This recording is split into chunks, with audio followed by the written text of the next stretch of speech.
और ऐसे भी लोग होंगे, ऐसे बहुत सारे लोग संसार में हैं, राजगढ़ में है कि नहीं पता नहीं हमको, ऐसे बहुत सारे लोग बैठे हैं, एक पीपा तेल देते हैं और 25 डब्बे भर के नुक्ती भंडारे की ले जाते हैं।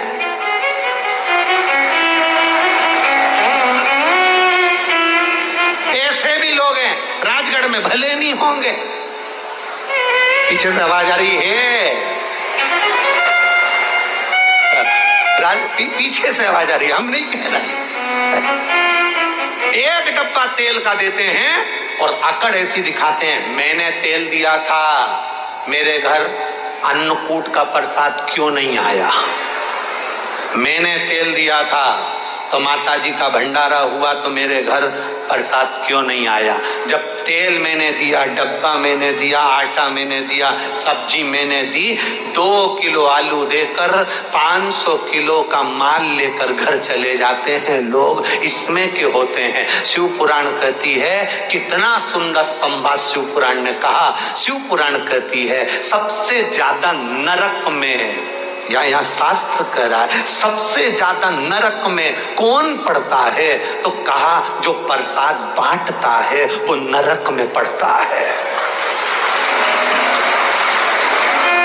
सबसे ज्यादा नरक में कौन पड़ता है, तो कहा प्रसाद बांटने वाला पड़ता है। प्रसाद बांटने वाला नरक में क्यों पड़ता है, क्योंकि उसका एक कारण है, प्रसाद धर्म की जगह पर बंटता है, प्रसाद सत्य की जगह पर बंटता है, प्रसाद कथा में बंटता है, प्रसाद मंदिर में बंटता है, प्रसाद सत्संग में बंटता है। तो सत्संग में अगर प्रसाद बंट रहा है, धर्म की जगह पर तुम खड़े हुए हो, प्रसाद बांटने खड़े हुए हो, तुमने हाथ में तसला रख रखा, प्रसाद दे रहे हो, तो व्यक्ति नरक क्यों चले जाता है, उसका कारण है प्रसाद बांटने वाला जब बांटने खड़ा होता है, अपना वाला आया तो हाथ ऐसा हो जाता है और पराया आया तो हाथ ऐसा हो जाता है। जो भगवान के दरवाजे पर खड़े होकर छल करता है वो सीधे, बोलो जम के बोलो जरा, नरक चले जाता है। इसलिए मेरी राजगढ़ की जिज्जियों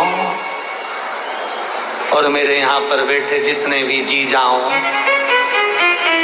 सबसे निवेदन है, प्रसाद बांटने जब खड़े होना, तुम्हारी धर्म पत्नी भी आ जाए और तुम्हें कितनी भी आंख दिखाए, कितनी भी दिखाए,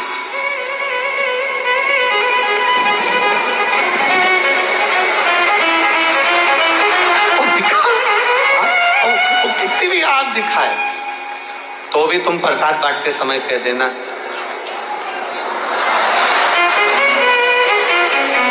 फिर बोध कहेगी,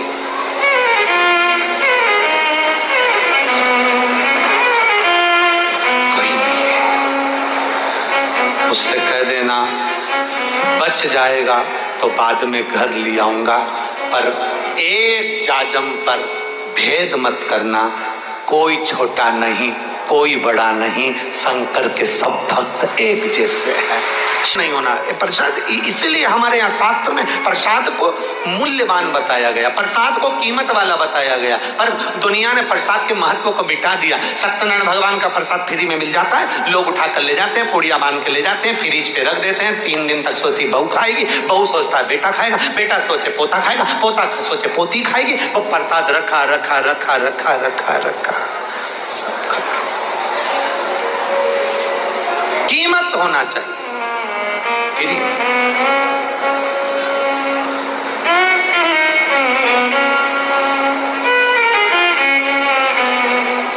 और देखिए मेरे बाबा ने, मेरे भोलेनाथ ने जितने संसार में लोगों को पैदा करा, ये सब फ्री नहीं, ये सब कीमत वाले हैं, और इनकी कीमत ये जान जाएंगे जिस दिन आनंद कर जाएंगे महाराज। ये सब कीमत वाले, संसार में जन्म लेने वाला ब्राह्मण हो, क्षत्रिय हो, वैश्य हो, शूद्र हो, चारों वर्ण को एक जगह बैठना चाहिए, एक जाजम पर बैठना चाहिए, एक स्थान पर बैठना चाहिए, कोई छोटा नहीं कोई बड़ा नहीं, सबकी समता होना चाहिए, सबकी समता।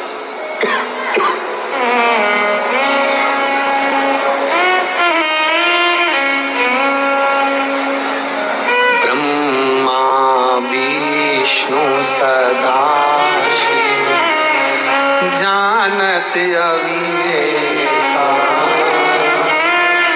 प्रणव अक्षर के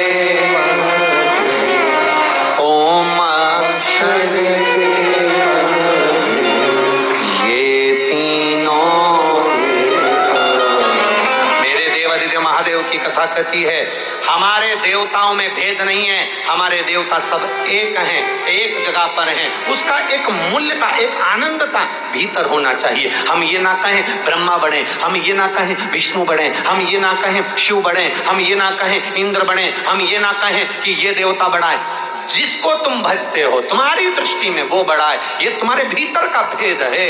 यहाँ तो शंकर की कथा कहती है, इसलिए भगवान नारायण की आरती सुनेंगे तो नारायण का गुणगान मिलेगा, राम जी की आरती सुनेंगे राम जी का गुणगान मिलेगा, कृष्ण की आरती सुनेंगे कृष्ण का गुणगान मिलेगा। केवल एक शंकर भगवान की केवल एक आरती ऐसी है जिसमें तीनों देवताओं का गुणगान मिलता है, तीनों देवता का।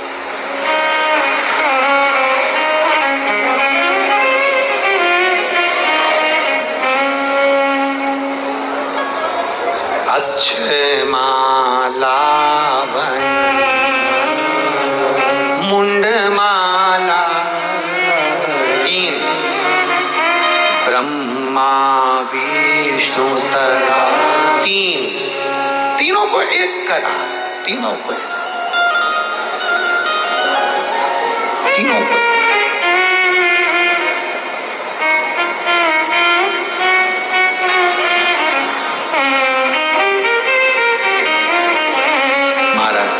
मेरे देव में कोई भेद नहीं। मालिनी पुष्प बेच रही है, कहती है शिवालय को जा रहा है, कोई ने बोल से कह दिया मैं शंकर के मंदिर जा रहा हूं, फूल फ्री, निशुल्क, निशुल्क। क्यों?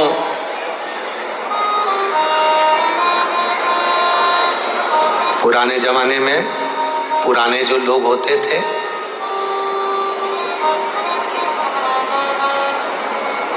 पुराने जमाने के जो लोग होते थे वो कुआं खुदवाते थे, बावड़ी बनवाते थे।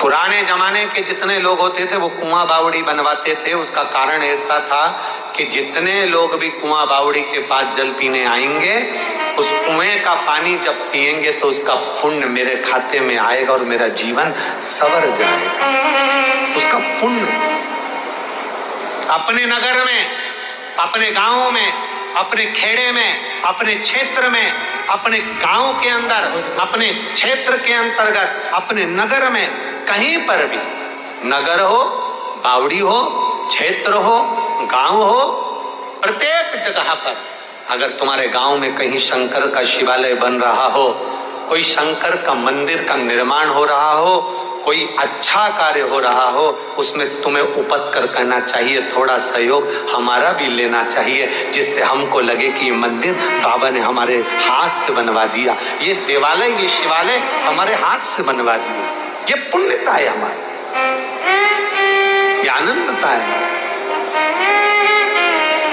मालिनी पुष्प देती, शिवालय तक जाता।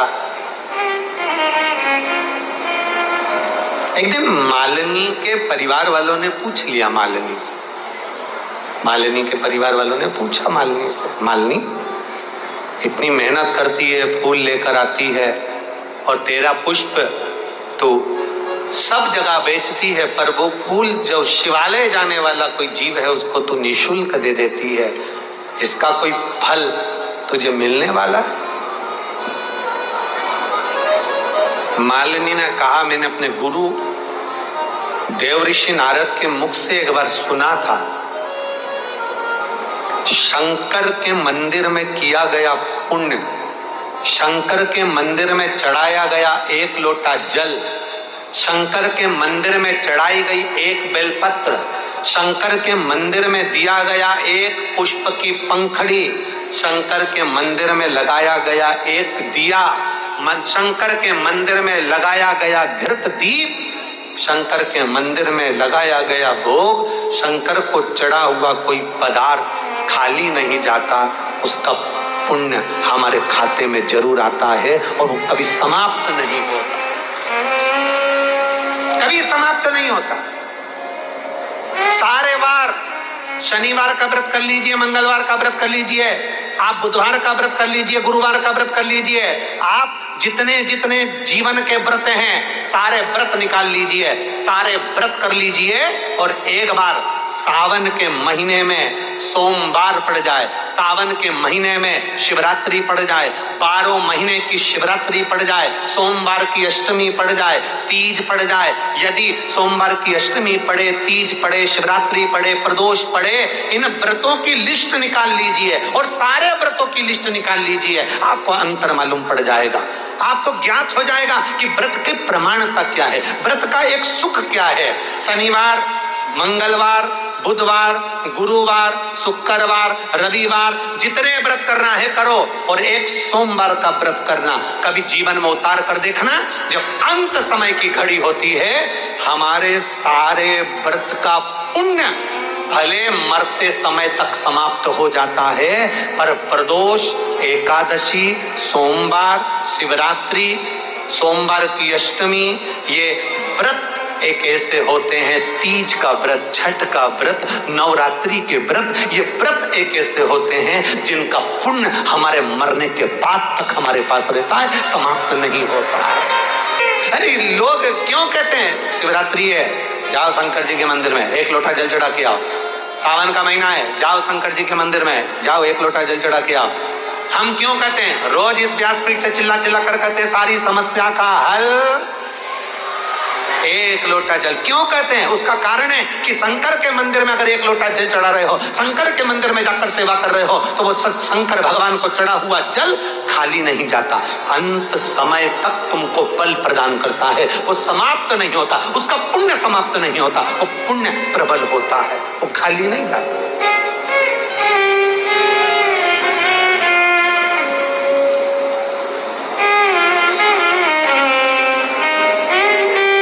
आज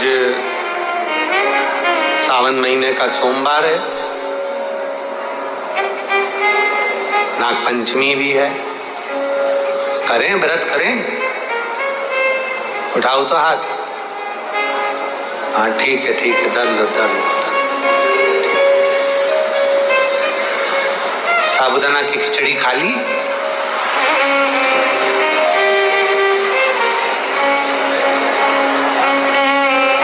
चिप्स, खिचड़ी में दही डाला था, पूड़ी बनाई थी, पापड़, मतलब थोड़ा थोड़ा ग्रहण करा है, जो भी करा थोड़ा। अभी इतना सारा ग्रहण करा, शंकर जी के मंदिर में ले गई थी, जितना खाया था वो सब।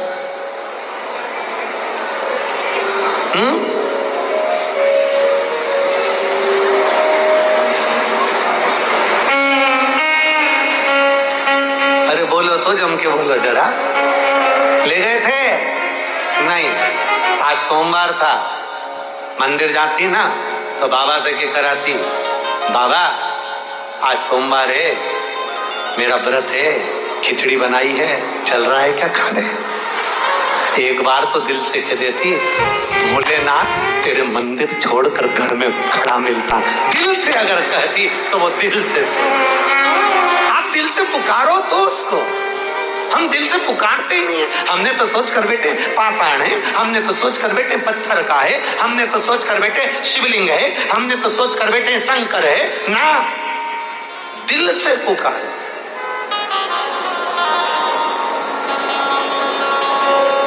आप दिल से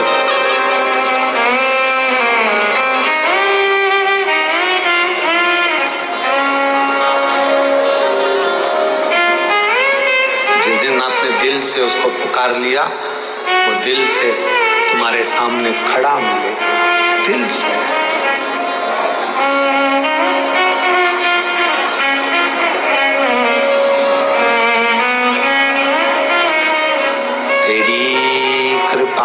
बिना न हिले एक भी अणु, लेते हैं श्वास तेरी कृपा से। बखान क्या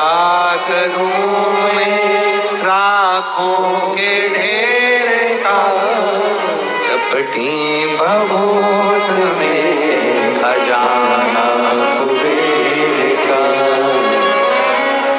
उसे दिल से अगर आप बोलोगे तो दिल से सुनता है। जाते हो शंकर जी के मंदिर आप लोग?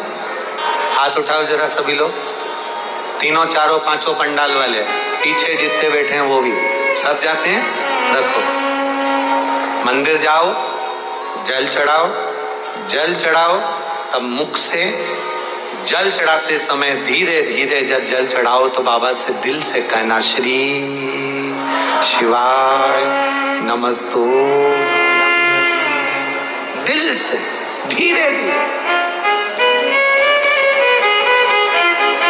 और अब आपको ये आया है पत्र में, देखिए एक पत्रकार,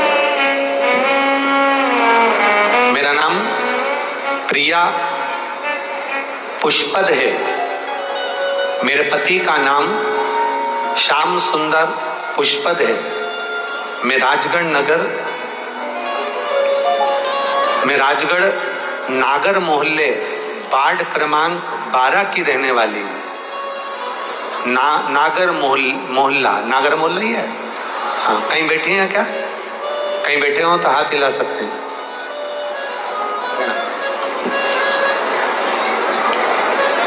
मेरा नाम प्रिया पुष्पद है, मेरे पति का नाम श्याम सुंदर पुष्पद है, मैं राजगढ़ नागर मोहल्ले वार्ड क्रमांक 12 की रहने वाली हूँ। कहीं बैठी हो तो हाथ हिला सकती हैं। दिख गई क्या?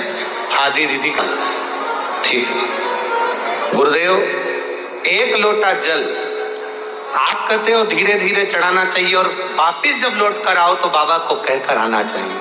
मैंने वही किया।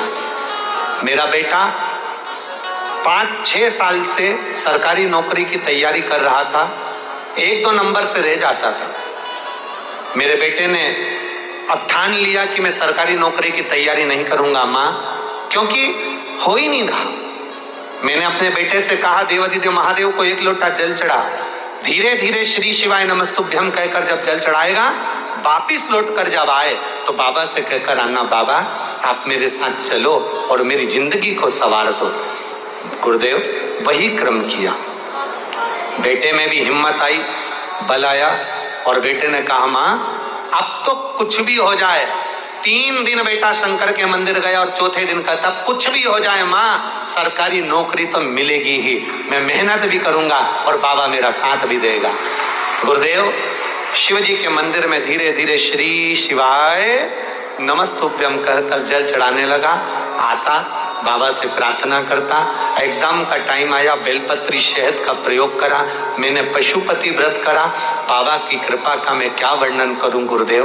केवल कुछ ही महीने निकले थे। 8 नवंबर 2022 को मेरा बेटा सरकारी नौकरी सब इंजीनियर की परीक्षा हुई, उसमें मेरा बेटा का सिलेक्शन हो गया। 3 जुलाई 2023 को उसने ज्वाइनिंग कर लिया और यहीं राजगढ़ में मोहनपुरा डैम में मेरा बेटा इंजीनियर पद पर नियुक्त हो गया। मैं बाबा को प्रणाम करूंगा। बधाई माँ आपको, बेटी है। हर हर महादेव।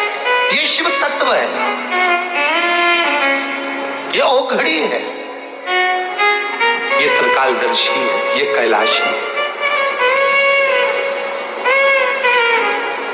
अब करो उसका भजन।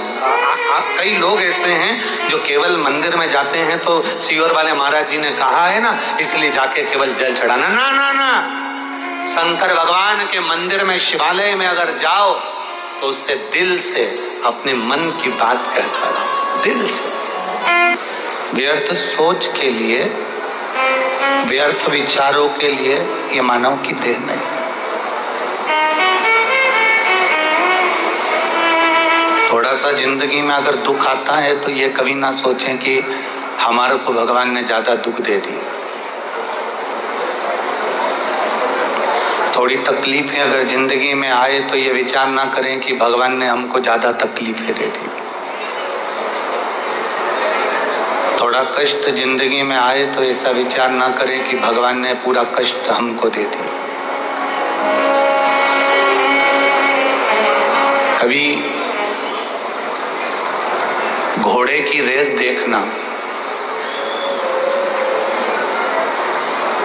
कभी घोड़े की रेस देखिएगा, घोड़े की जो रेस होती है उस पर जो घोड़े पर मालिक बैठा रहता है, घोड़े को नहीं मालूम रहता कि मुझे रेस में लाकर खड़ा करा। घोड़े को तो इतना मालूम है कि मुझे चलना है और मंजिल तक पहुंचना है। घोड़े को मालूम नहीं रहता कि मैं रेस में खड़ा हूं, मुझे रेस जीतना है। ये घोड़े को नहीं मालूम।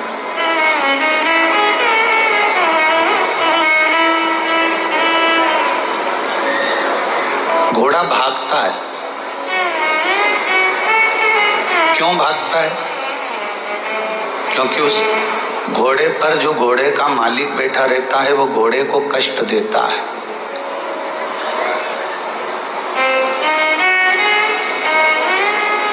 घोड़े का जो मालिक है वो घोड़े को थोड़ी त्राड़ देता है। घोड़े का मालिक घोड़े को बार बार मारता है, उसको चुभाता है तो घोड़ा भागता है। घोड़े को नहीं मालूम कि मुझे रेस में जीतना है, कि मैं रेस में खड़ा हूं, कि मैं रेस में बैठा हूं। ये घोड़े को नहीं मालूम। घोड़े को तो मालिक कष्ट दे रहा था, इसलिए घोड़ा भाग रहा था। फिर कष्ट दिया, घोड़ा फिर भागा। बार बार कष्ट दे रहा है मालिक, बार बार कष्ट दे रहा है और घोड़ा भागता जा रहा है। इतना भागता गया घोड़ा उस कष्ट से कि वो कब रेस में जीत गया ये घोड़े को भी नहीं मालूम पड़ा। मालिक ने कष्ट दिया, घोड़ा जीत गया।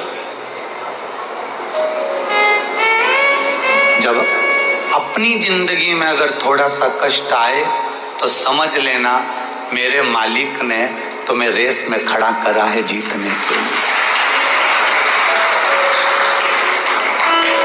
सरकार ने, मेरे बाबा ने, मेरे भोलेनाथ ने, मेरे त्रिकालदर्शी, मेरे कैलाशी, मेरे अविनाशी ने तुम्हें खड़ा करा है रेस में जीतने के लिए। कष्ट आएगा, तकलीफ आएगी, थोड़ा बहुत कष्ट से काम नहीं चलेगा। घोड़े को बार बार मारा जाता है, बार बार कष्ट दिया जाता है। घोड़े को नहीं मालूम कि मैं रेस में खड़ा हूं। आपको नहीं मालूम कि बाबा ने कष्ट क्यों दिया। आपको नहीं मालूम कि भगवान कष्ट क्यों दे रहा है, तकलीफ क्यों दे रहा है, दुख क्यों दे रहा है। बस इतना जान लो कि बाबा अगर कष्ट दे तो तुम्हारे भीतर ये भाव उत्पन्न होना चाहिए कि मुझे मेरे भोलेनाथ ने रेस में लाकर खड़ा कर दिया और वो जीत गया। ये निश्चित।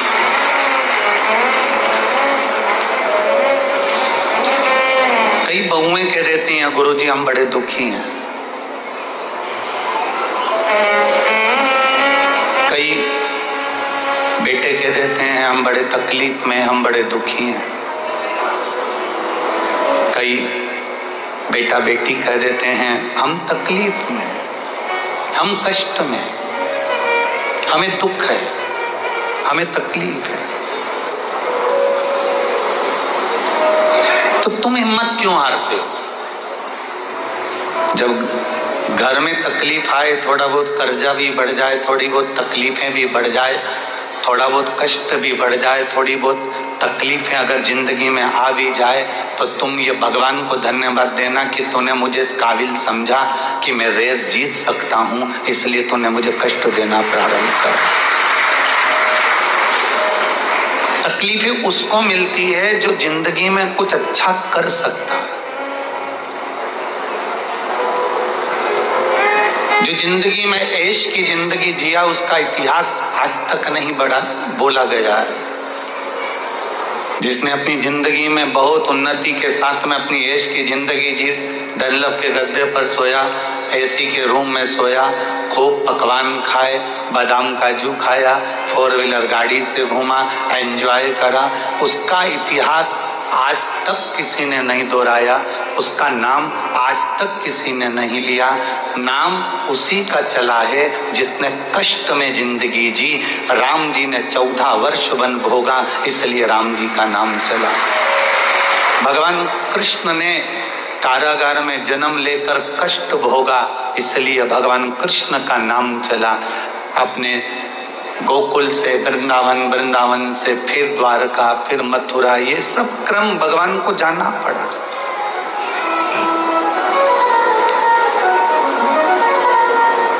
जो सुख की जिंदगी जीते हैं, एंजॉयफुल जीवन जी रहे हैं, उनका इतिहास कुछ भी नहीं, उनका नाम कहीं नहीं है।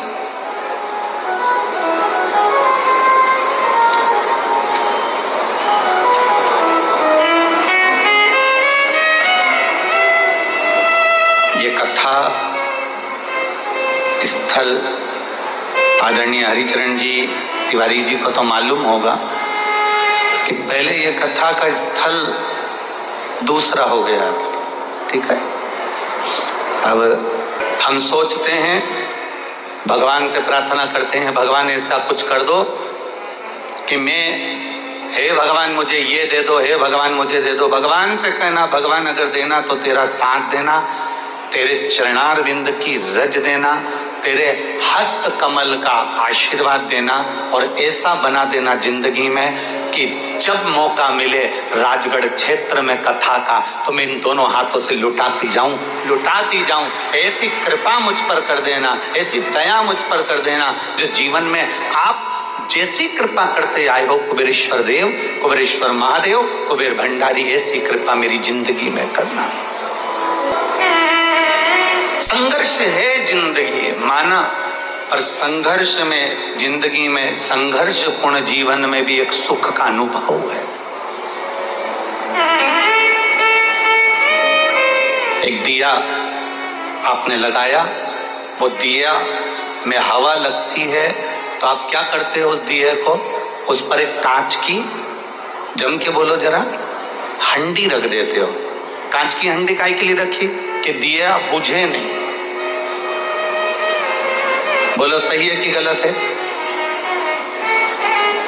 दिया बुझे नहीं, इसलिए कांच की हंडी रख देते हो। कोई तुमसे कहे क्या जरूरत है कथा में जाकर बैठने की, कोई तुमसे कहे टीवी पर कथा आ रही है, क्या करोगे वहां इतनी दूर, 5 किलोमीटर, 3 किलोमीटर, 4 किलोमीटर दूर जाने की, कोई तुमसे कहे क्या जरूरत है शंकर जी के मंदिर जाने की, उसको कह देना दिया बुझे नहीं, इसलिए उसे हंडी में रखा जाता है। और हम भी भोलेनाथ के वो दिए हैं, इस संसार में बुझ ना जाए, इसलिए कथा की हंडी में जाकर बैठ जाते हैं।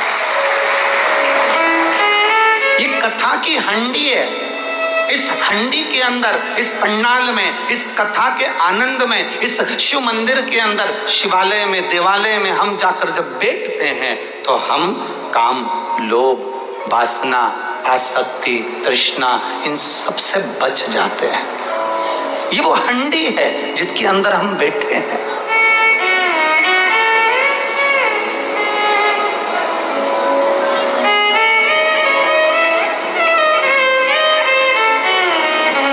आज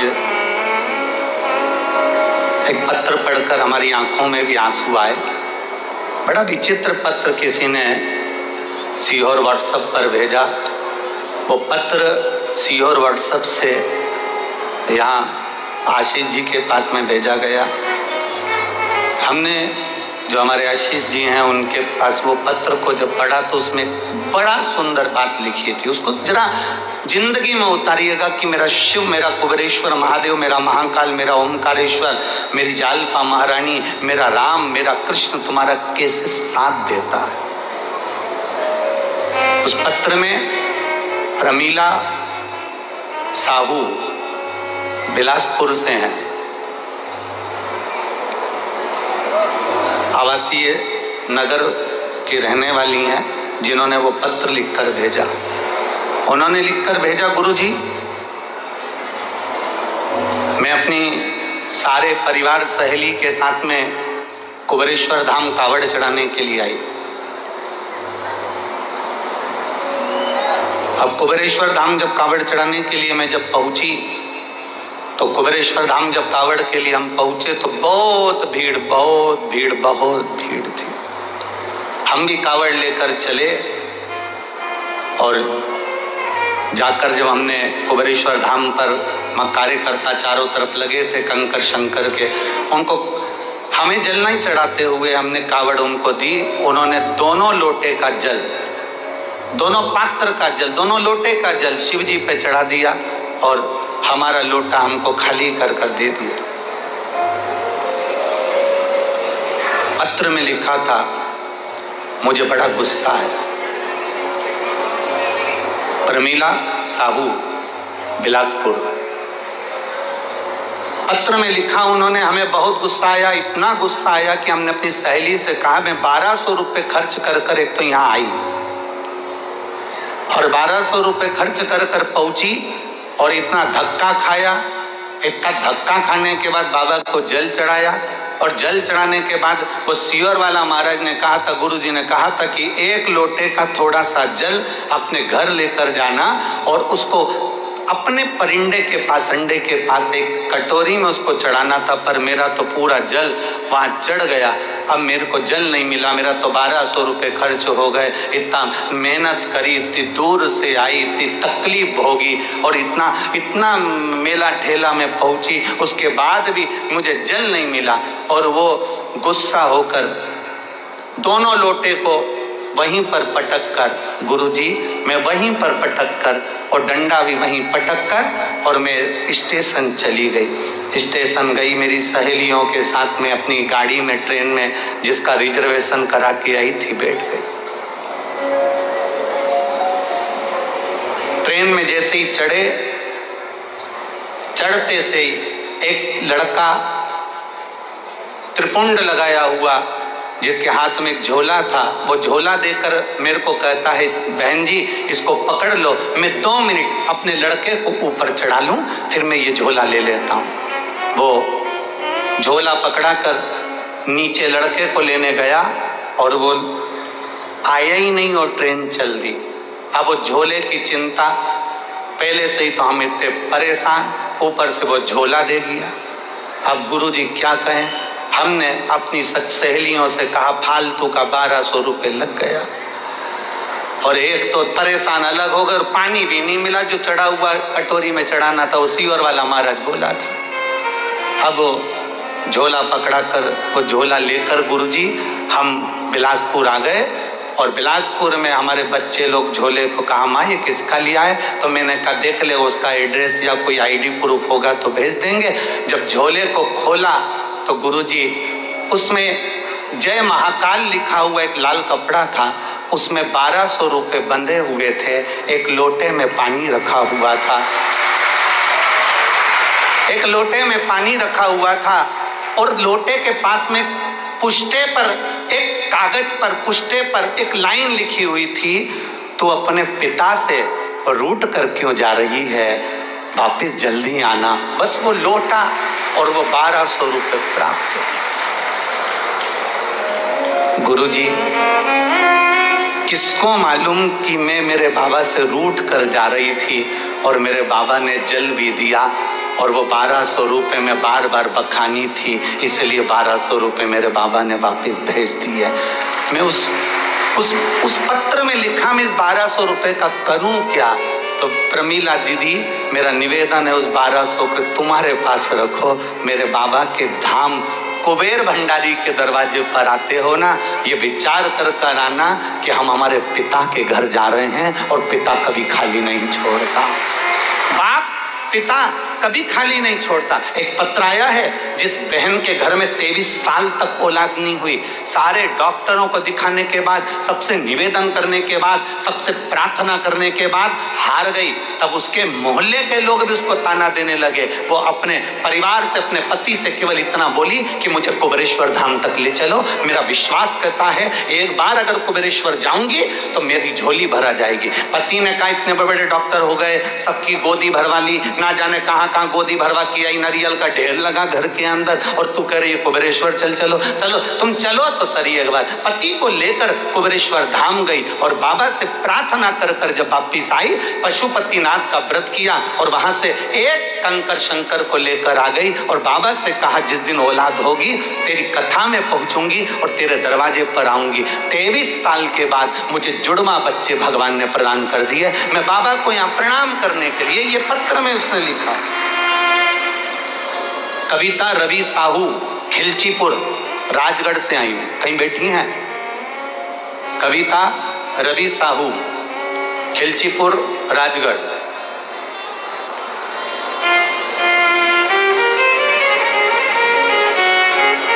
खिलचीपुर, राजगढ़।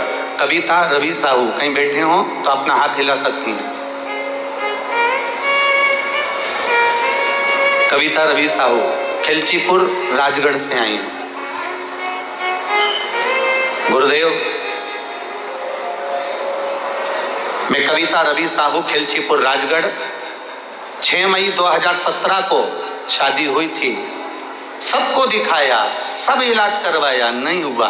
तब इनसे कहकर बाबा के चरणों में पहुंची और बाबा ने मुझे जुड़वा बच्चे दिए, जिसके फोटो मैं लगा रही हूं। आप टीवी पर उन बच्चों के फोटो भी देख सकते हैं, जिनके फोटो में लगा। दिखी क्या? अच्छा, पीछे हैं क्या ज्यादा? ठीक है। शिव तत्व इसी को कहते हैं। इसको खाली न जाता कोई दर से तुम्हारे, ऐसी खाली न जाता कोई दर से तुम्हारे, मैं भी खड़ा हूँ बाहें पसारे, अपने हृदय से लगा लो, लगा लो, गिरा जा रहा हूँ, उठा लो, उठा। आप जब शिव महापुराण की कथा में पहुंचे, आप जब शिवालय में पहुंचे, आप जब कुबेरेश्वर धाम पर पहुंचे, आप जब महाकाल राजा के चरणों में पहुंचे, आप जब ओंकारेश्वर पहुंचे, आप जब विश्वनाथ पहुंचे, आप जब केदारनाथ पहुंचे, आप जब जालपा भवानी के चरणों में पहुंचे, तो ये विचार कर कर जाना कि मेरा बाबा, मेरी माता रानी तुमको खाली नहीं भेजती, कुछ ना कुछ देकर जरूर भेजती है। वो साधारण नहीं हो सकती, उसकी भक्ति साधारण नहीं हो सकती, उसका विश्वास साधारण नहीं हो सकता, उसकी दृढ़ता साधारण नहीं हो सकती।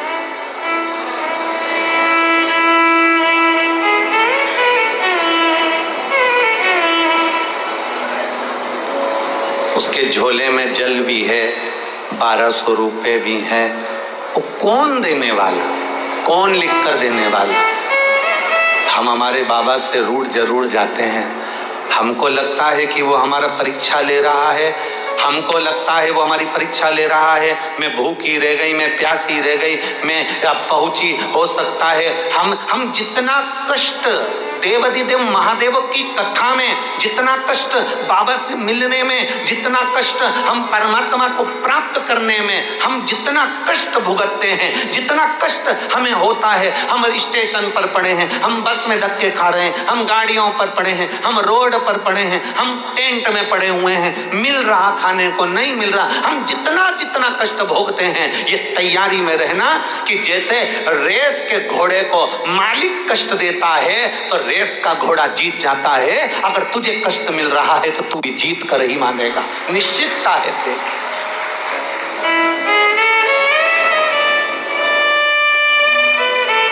अगर मिल गया थोड़ा कष्ट, मिल गया थोड़ा कष्ट, अगर मिल भी रहा है तो ये अनुभव करें कि कुछ ना कुछ अच्छा करने वाला है। दुनिया के लोग रंग बदलते हैं, दुनिया के लोग रंग बदलते हैं, और मेरा कुबेरेश्वर महादेव वक्त बदलता है, साधारण नहीं है शिव।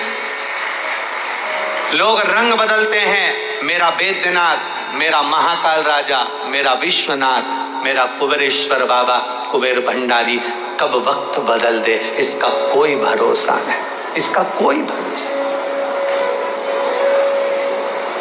शंभु शरणे बड़ी मांगू घड़ी रे घड़ी, दुख काटो दया करी ने दर्शन आपो। तत्व की प्राप्ति अपने भीतर करिए। हमें कष्ट से डरना नहीं, हमें कष्ट से लड़ना है। मरना किसी चीज का हल नहीं है। कोई ने अपशब्द कह दिया, आपने सोचा मेरी जिंदगी बेकार हो गई, मैं मर जाऊं तो अच्छा।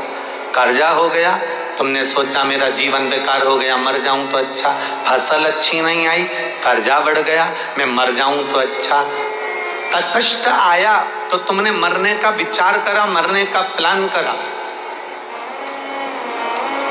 कष्ट आए, तकलीफ आए, दुख आए, कुछ कष्ट जीवन में आए, मरने का प्लान मत करना, शिव नाम जपने का प्लान करना, तो वो नैया पार कर सकता है। शंकर को जपिए, शंकर को भजिए। तुम राम नाम, कृष्ण नाम, शिव नाम जो तुम जप सकते हो, जो तुम्हारे भीतर उमंग उत्पन्न करा कर दे, जो तुम्हारे भीतर से निकलता रहे। आप में कई माताएं ऐसी बैठी हुई हैं, आप में कई लोग ऐसे बैठे हुए हैं जो सुबह से उठते हैं तो मुंह पर श्री शिवाय नमस्तुभ्यम आ जाता है। काम करते करते उसके मुख से निकलता रहता है श्री शिवाय नमस्तुभ्यम, श्री शिवाय नमस्तुभ्यम। मंदिर जा रही है, श्री शिवाय नमस्तुभ्यम। कहीं काम कर रही है, श्री शिवाय नमस्तु। कई लोग आप में ऐसे बैठे हुए हैं जिनके मुख पर गुणगान चलता रहता है। सुबह उठे तो गुणगान, रात को सोए तो गुणगान। उसके भीतर कथा के प्रति इतना रुझान हो गया कि शंकर का नाम उसके मुख से निकलता रहता है। ओम नमः शिवाय, नमः शिवाय, राम नाम, कृष्ण नाम, शिव नाम उसके भीतर अपने आप घट की जिह्वा से निकलता रहता है। उसको वो नहीं चाहती कि मेरे मुंह से नाम निकले, तो भी वो नाम अपने आप निकल रहा है। मतलब शंकर भगवान उसको याद करना प्रारंभ कर दिए, इसलिए अपने आप श्री शिवाय नमस्तुभ्यम मुख से निकलना प्रारंभ हो गया। शिव याद कर रहे हैं उसको, भगवान देवादिदेव महादेव याद कर रहे हैं उसको, इसलिए शिव नाम मुख से निकल रहा है।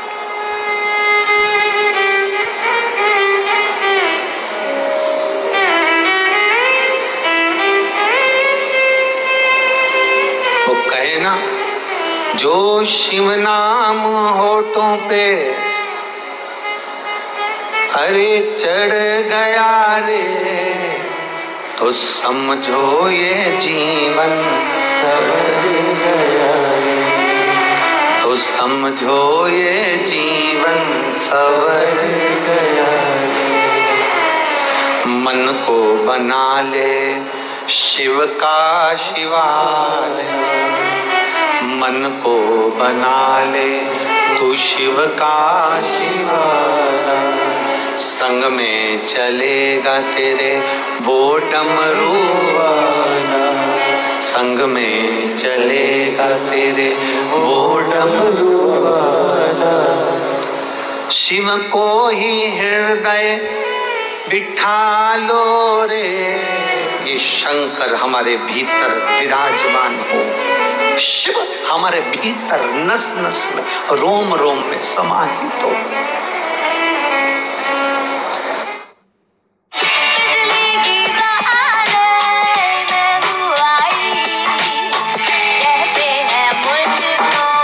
सिर्फ बाहर जाने के लिए कौन तैयार होता है, खुद के लिए तैयार हो, आखिर तुम ही हो नायिका।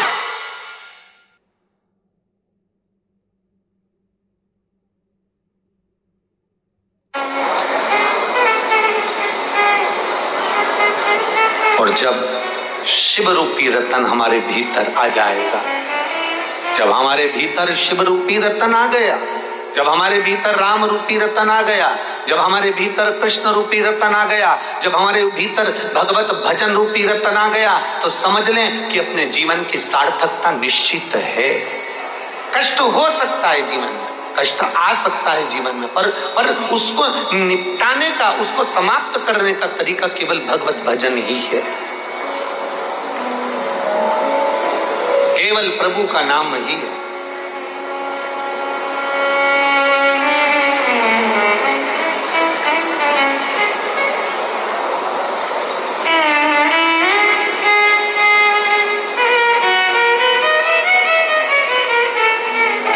महाराज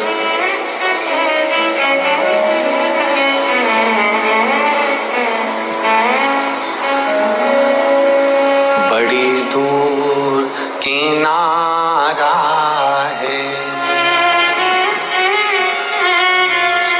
बड़ी दूर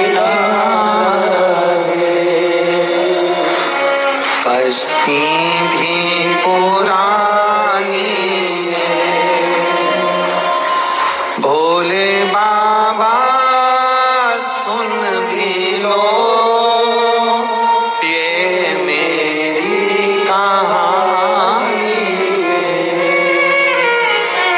बड़ी दूर किनारा है, कश्ती भी पुरानी है, भोले बाबा सुन भी लो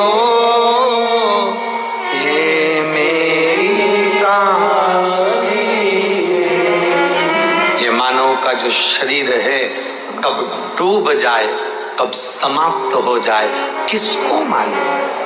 वो कब आवाज लगा देगा, हमें जाना पड़ सकता है। कब पुकार लेगा, हमें जाना पड़ सकता है।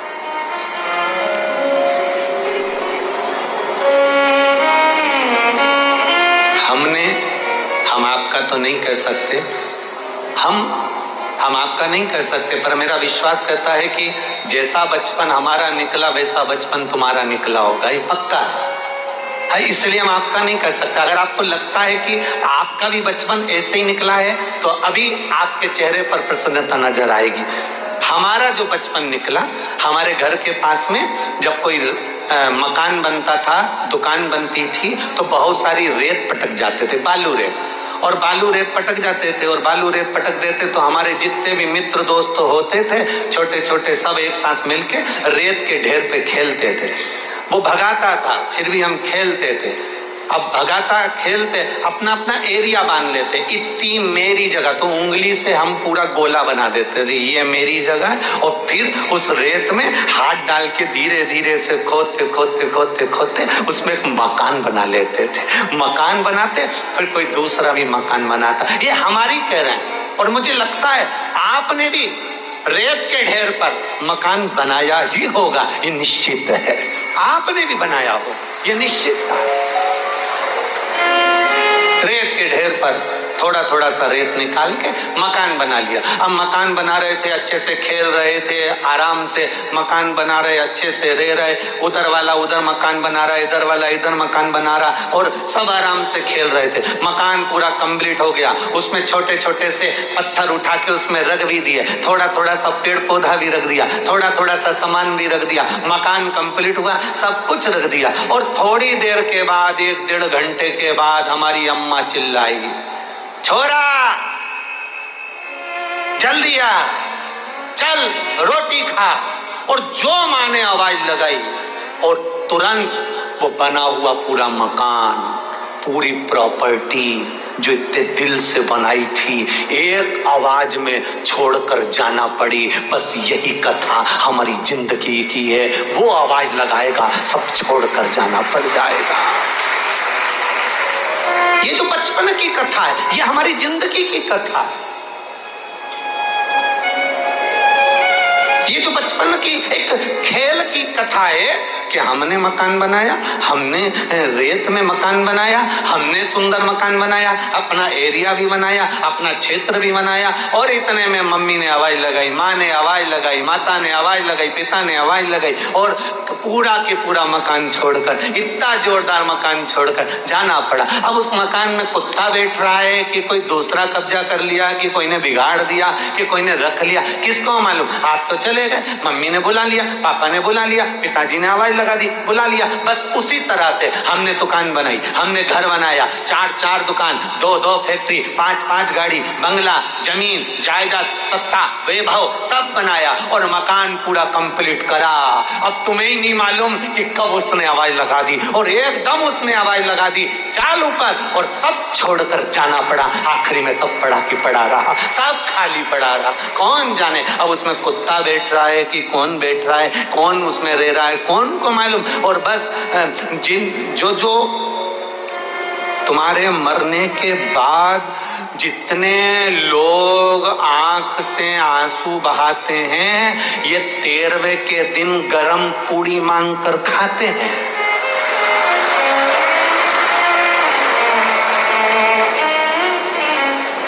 इनको दुख नहीं है, बस केवल 2 दिन का दुख। जिस दिन लेकर गए राम नाम, अरे जम के तो बोलो, राम नाम सत्य है, बोलते रहना चाहिए, अच्छी बात है, कोई दिक्कत नहीं। राम का नाम सत्य बोलने में कुछ नहीं जाता। और अपन अभी अच्छे हैं इसलिए बोल लो, नहीं तो बाद में अपन को बोलने का भी मौका नहीं मिलेगा, दूसरे बोलेंगे, अपन तो पड़े रहेंगे। तो बोलने में क्या जाता है, उसमें बोल ली तो लोग रोएंगे, 1 दिन 2 दिन 3 दिन परिवार वाले रोएंगे। जितने तुमको छोड़ने के लिए जाएंगे सबकी आंख में आंसू होगा, परिवार वाले, कुटुंब वाले, नातेदार, रिश्तेदार सब रोएंगे। और रोने वालों को 13वें के दिन देखना, 13वें के दिन सब इशारे में कह रहे होंगे, गरम लिया, गरम जा। वो व्यक्ति स्वर्ग गया कि नरक गया, वो व्यक्ति कहाँ गया किसी को नहीं मालूम। बस 3रा पूरा हुआ और 4थे दिन से पत्रिका लिखना चालू। बड़ी बहू से पूछ लो किस किस के भेजना है, छोटी बहू से पूछ लो किस किस के भेजना है। और उन्होंने पूरी पत्रिका लिख लिख के डलवा दी।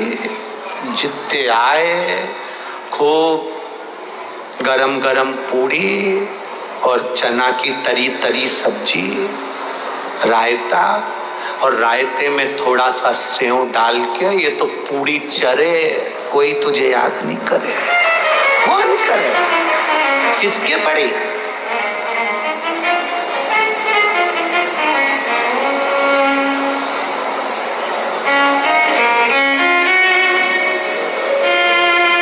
कौन साथ देगा, किसको पड़ी है महाराज।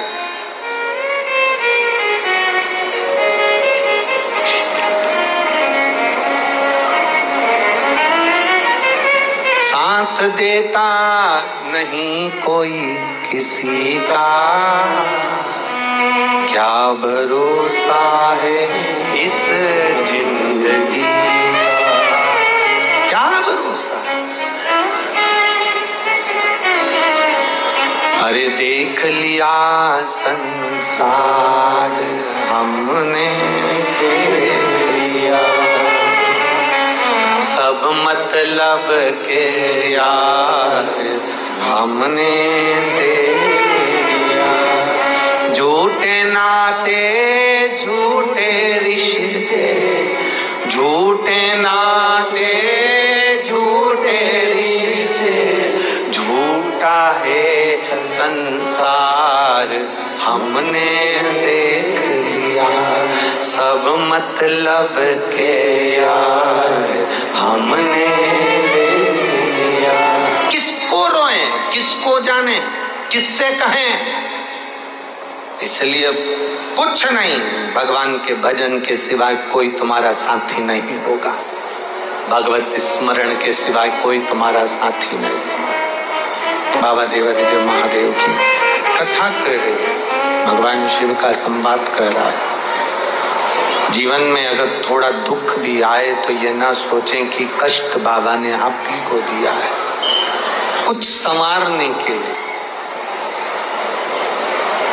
कुछ अच्छा बनने के लिए, कुछ अच्छा करने के लिए मेरे बाबा देवादिदेव महादेव की कृपा हो, करुणा हो। एक बड़ा सुंदर संवाद आता है। एक मत्स्य पुराण में, विष्णु धर्मोत्तर पुराण में, नवदुर्गा उपनिषद में, इन तीनों में एक बड़ा सुंदर संवाद माता पार्वती जी की एक सहेली का, एक सखी का था। माँ जगतजननी जगदम्बा माता पार्वती जी की एक सहेली थी जिसका नाम था मालिनी। क्या नाम है उसका, जम के बोलो जरा, मालिनी। ये माँ पार्वती जी की सहेली है, सखी है। और बड़ी विचित्र सखी है। जैसे गणेश जी के शरीर पर हाथी का मुख लगा है, उसी तरह ये मालिनी के शरीर पर भी हाथी का मुख लगा है।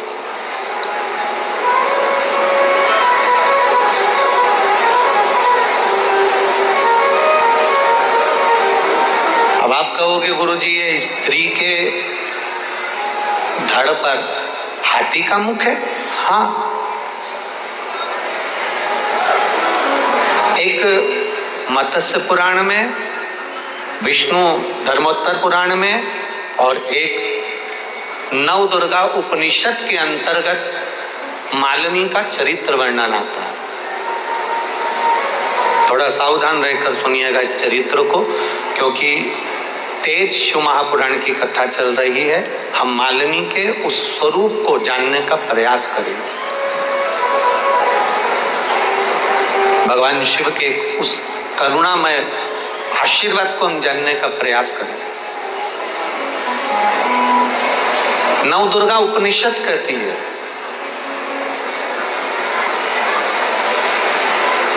विष्णु धर्मोत्तर पुराण कह रही है, मत्स्य पुराण कह रही है, एक मालन,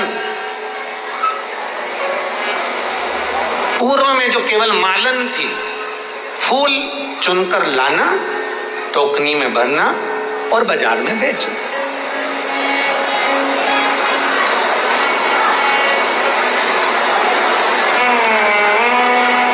अब इस मालन का काम क्या है? ये मालनी जो मालन है, ये पूर्व में जो मालन थी, इसका काम क्या है? केवल उस टोकनी में फूलों को एकत्रित करना और फूलों को एकत्रित कर कर उन फूलों को बेचना, उन फूलों को बाजार में लेकर जाना।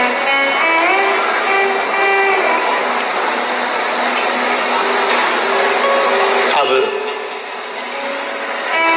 मालन फूल एकत्रित करती, बाजार ले जाती।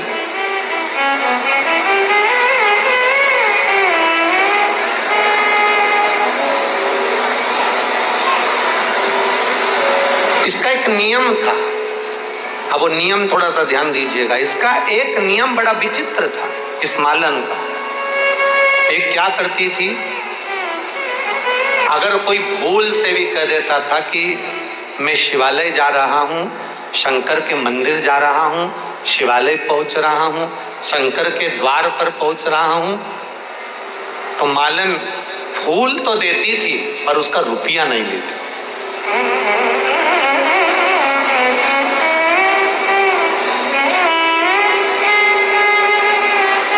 उसका रुपया नहीं लेती मालन। अगर किसी ने भूलवश भी कह दिया ना कि मेरे को, मैं जा रहा हूं और मैं शिवालय जा रहा हूं, शंकर के मंदिर जा रहा हूं, शंकर के मंदिर में मुझे फूल चाहिए मालन जी, आप फूल दे दीजिए।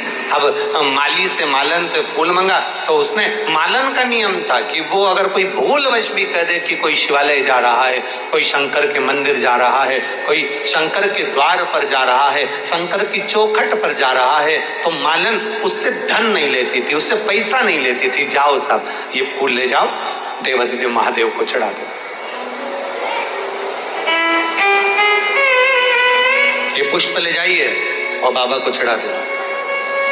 अब एक बहुत सुंदर बात अपने जीवन में उतारिएगा, जरा ध्यान दीजिएगा। कोई चोरी कर कर धन लेकर आ गया, कोई किसी को लूट कर धन लेकर आ गया, कोई किसी को दबाव देकर धन लेकर आ गया, कोई किसी को बेवकूफ बनाकर धन लेकर आ गया, कोई किसी को कष्ट देकर धन लेकर आ गया। अब वो तुमने किसी को कष्ट देकर, दबाव देकर, चोरी कर कर, डाका डालकर, अपशब्द कहकर तुम किसी के यहाँ से पैसे लेकर आ गए, और उस पैसे को मालूम पड़े तुम मंदिर में जाओ और मंदिर में जाकर तुम उस पैसे से विचार करा कि मैंने साहब वहां डाका डाला था, मैंने वहां से चोरी करी थी, एक काम करता हूँ अभी इस मंदिर में मैं पंखा टंगवा देता हूँ, मंदिर के अंदर मैं ये सामान लगवा देता हूँ, मंदिर में मैं ये चीज लगवा देता हूं। अब आपसे पूछ रहे हैं, जितने राजगढ़ में भक्त बैठे हैं और जितने टीवी पर कथा सुन रहे हैं, जितने फेसबुक यूट्यूब पर कथा सुन रहे हैं, हम आपसे पूछें, तुम जा रहे हो और तुम्हें पड़ा हुआ 500 का नोट मिल गया, उस 500 रुपए के नोट में से तुमने 100 रुपए का भोजन किसी भूखे को करा दिया। अब तुम्हें जो 500 का नोट मिला और तुमने 100 रुपए का भोजन भूखे को कराया, अपनी जेब में से 500 रुपए निकालकर किसी भूखे को तुमने 100 रुपए का भोजन कराया। अब तुमने जो भोजन कराया भूखे को, वो पुण्य किसके खाते में जाएगा?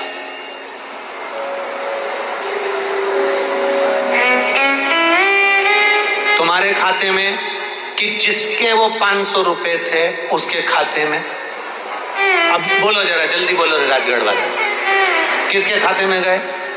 जिसके 500 रुपए गिरे थे। अब तुमने मालूम पड़े तुमने डाका डाल दिया, चोरी कर ली, तुमने छल कर लिया, कपट कर लिया, बेईमानी कर ली, तुमने किसी को कष्ट दे दिया और उससे धन लेकर आ भी गए और तुमने उस धन का पंखा टांग भी दिया, तो वो तुम जिसका लेकर आए हो वो पंखा उस जीव के खाते में चला जाता है, उसका है वो उसके खाते का है।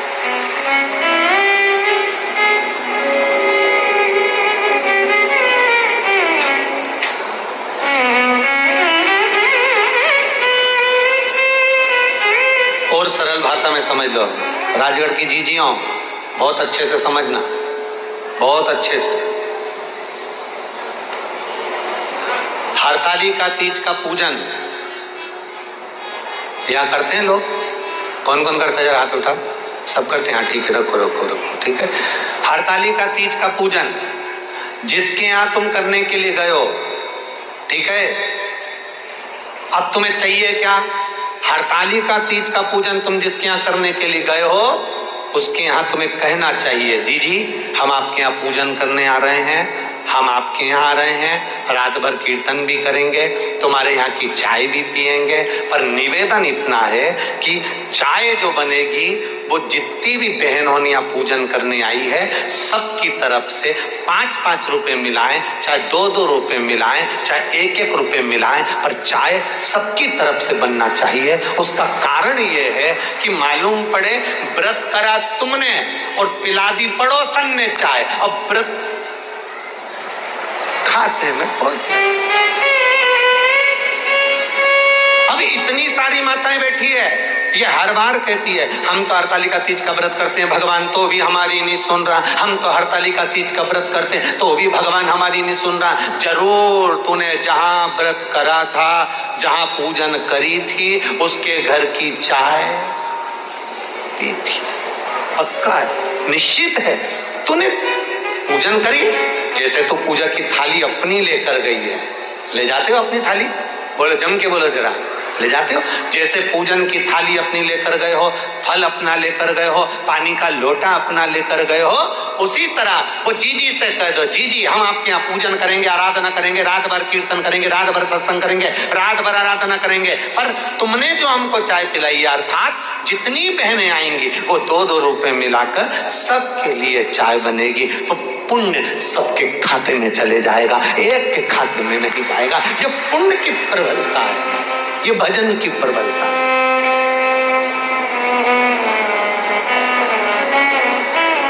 और सरल भाषा में समझ लो, इससे भी सरल भाषा,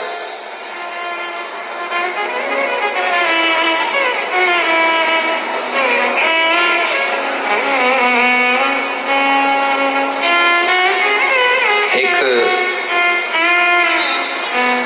फूल वाले को बड़ा सुंदर एक कमल का पुष्प मिल गया, हो सकता है ऐसा कोई सुंदर सा फूल कमल का हाथ में आ गया, सुंदर सा। अब फूल वाले को एक फूल आया, नगर में संत आए, साधु आए, गुरु आए, माली ने विचार करा कि फूल में संत के पास जा रहा हूं तो फूल लेकर जाऊं, संत के पास। अब माली फूल को लेकर जाने लगा तो राजा ने उसकी टोकनी में बड़ा सुंदर पुष्प देखा, तो पुष्प देखकर राजा ने कहा ये फूल हमको दे दो, 8000 सोने की मुद्रा हम आपको देते हैं, ये फूल हमें दे दो। माली ने कहा महाराज आप ये फूल लेकर कहाँ जाओगे? तो कहा संत आए हैं, उन संत को ये पुष्प देना। माली ने कहा महाराज फूल अगर आप देंगे तो मैंने भी तो संत को देने के लिए फूल रखा है, मैंने भी तो संत को देने के लिए फूल रखा, मैं नहीं दे सकता। 8000 सोने की मुद्रा छोड़ दी उस फूल के लिए। नगर का मंत्री आ गया, उसने कहा फूल हमें दो, हम 16,000 स्वर्ण मुद्रा तुमको देते हैं। फूल नहीं दिया। आखिरी में वो फूल लेकर संत के पास गया तो पूरे नगर के लोगों ने कह दिया इसने इस फूल के 8,000 सोने की मुद्रा नहीं ली, इसने 16,000 सोने की मुद्रा नहीं ली, ये फूल गुरुदेव आपके लिए लेकर आया है। संत के पास जब वो पहुंचा, उसने फूल चरणों में रख दिया, बस केवल हाथ जोड़कर कहा गुरुदेव मेरे पास देने के लिए कुछ नहीं है। जब मैंने सुना है किसी गुरु से मिलने के लिए जब कोई जाता है कोई सामान लेकर नहीं जाता, केवल अपना पाप गुरु के चरणों में छोड़ने के लिए जाता है। मैं अपने पाप आपके चरणों में छोड़ने के लिए आया।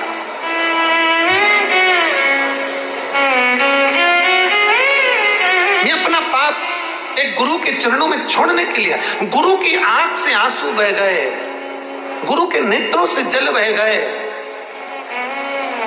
आज कोई मिला जिसने सत्य कहा है,